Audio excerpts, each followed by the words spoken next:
शांति। सुनते हैं प्यारे बाबा के 1 मई के साकार मधुर महावाक्य।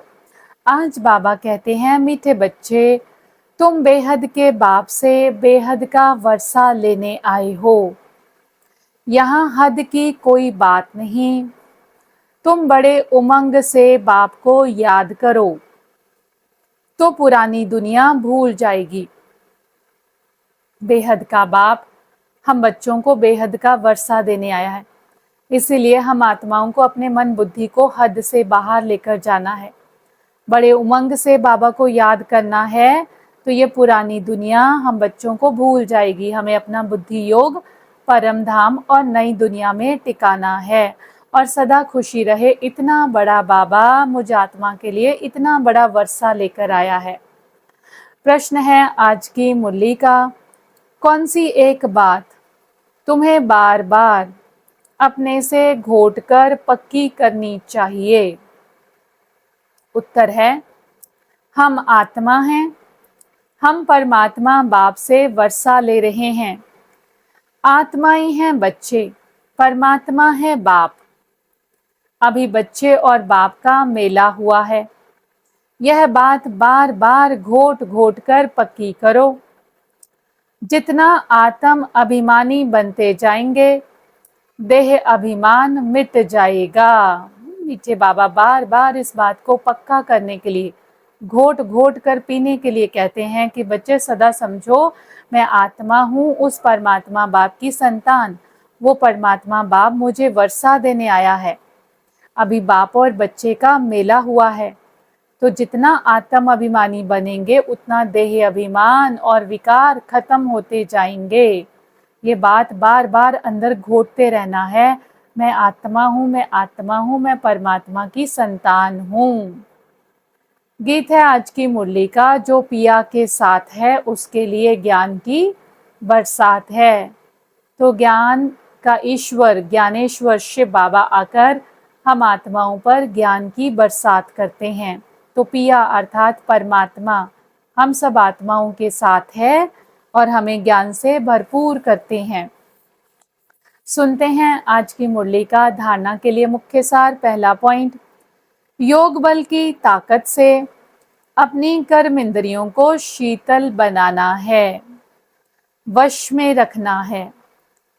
ईवल बातें ना तो सुननी है ना सुनानी है। जो बात पसंद नहीं आती उसे एक कान से सुन दूसरे से निकाल देना है। ये कर्म इंद्रियां, ये सेंस ऑर्गन्स, आंखें, मुख, कान, नाक, चमड़ी, हाथ, पांव, ये हमारी कर्म इंद्रियां हैं। इन कर्म इंद्रियों के द्वारा आत्मा कर्म करती है। तो आज हम देखते हैं हमारी कर्म इंद्रियां हमारे कंट्रोल में ही नहीं है। आंखों से वो चीजें देख लेते हैं जो नहीं देखनी, मुख से वो बोल देते हैं जो नहीं बोलना, फिर हम कहते हैं मेरा भाव नहीं था, आई एम सॉरी, बोलकर सॉरी बोलते हैं। ऐसी बातें सुन रहे हैं ईवल जो नहीं सुननी चाहिए। पाँव ऐसी जगह पर चलकर जा रहे हैं जहाँ नहीं चलना चाहिए। हाथ अपने ही आप उठ रहे हैं, लड़ाई झगड़ा कर रहे हैं, मार कुटाई कर रहे हैं। तो आज आत्मा का उसकी कर्म इंद्रियों के ऊपर ही शासन नहीं है। तो बाबा कहता, बच्चे योग बल के द्वारा, आत्मिक स्थिति के द्वारा अपनी कर्म इंद्रियों को अपने वश में करना है। ईवल बातें ना सुननी ना सुनानी है, ये अटेंशन रखेंगे। जो बात अच्छी नहीं लगती उसको सुना अनसुना कर दें। दूसरा पॉइंट है, बाप से पूरा वर्षा लेने के लिए स्वदर्शन चक्रधारी बनना है। पवित्र बन आप समान बनाने की सेवा करनी है। बाबा को याद करना है, सेवा करनी है और स्वदर्शन चक्र फिराना है। अपने 5 स्वरूपों को याद करना। मैं सतयुगी देवात्मा, मैं द्वापर युग की पूज्य आत्मा, इष्ट देव इष्ट देवी, मैं संगम युगी ब्राह्मण आत्मा, ब्रह्मावत्स, मैं सूक्ष्म वतन निवासी फरिश्ता, मैं परम धाम निवासी निराकार आत्मा जो बाप के साथ परम धाम में विराजमान है, पवित्रता और शांति के अनुभव में। तो इन 5 स्वरूपों को फिराना, स्वदर्शन चक्र फिराना, स्वयं का दर्शन करना।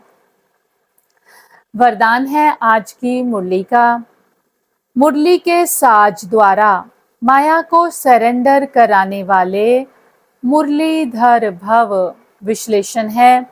मुरलियां तो बहुत सुनी हैं, अब ऐसे मुरलीधर बनो जो माया मुरली के आगे निछावर हो जाए।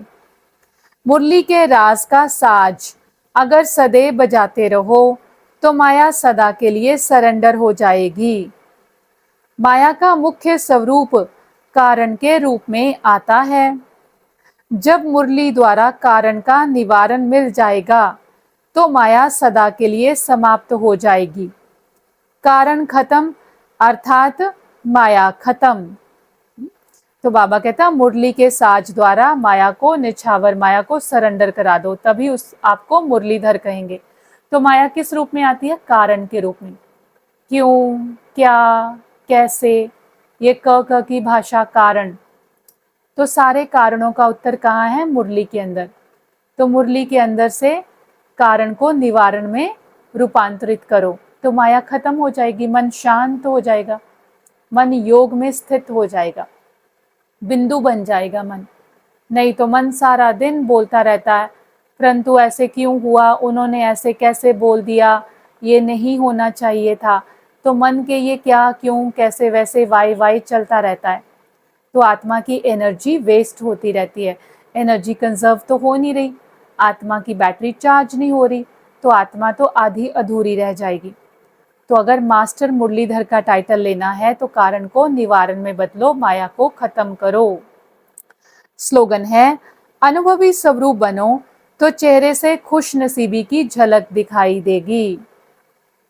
अनुभवी स्वरूप बनो तो चेहरे से खुश नसीबी की झलक दिखाई देगी। जो आत्माएं गुणों और शक्तियों के अनुभव में रहती हैं उनका चेहरा सदा हर्षित मुख, खुश नसीब जैसा दिखाई देता है।